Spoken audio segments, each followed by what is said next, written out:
The other big talking point yesterday, Elena, of course, was the heat. We saw the issues for Jannik Sinner, the timing of the roof closing, which was nothing to do with him. That was the policy. We know that at the end of the even matches, after we reached 5 on the scale, that the roof would shut.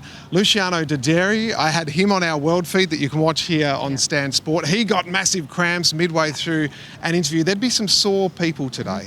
Yeah, there will be. It was a tough day, wasn't it? And even Musetti playing such a long match, almost 5 hours. But it's actually very individual. And you will find some players that actually like playing in the heat and others that really have issues in it. It's interesting because Jannik Sinner, we saw him go into pretty much a full body cramp yesterday in that third set, be 3-1 down. And the index hit 5 when the roof had to shut, and he gave him that 10-15 minutes to try and recover, and luckily for him it did. But he played 5.5 hours at Roland Garros against Alcaraz, but it was obviously not as hot, so he can get through long matches, didn't have issues there. For him it's more really the heat and the humidity.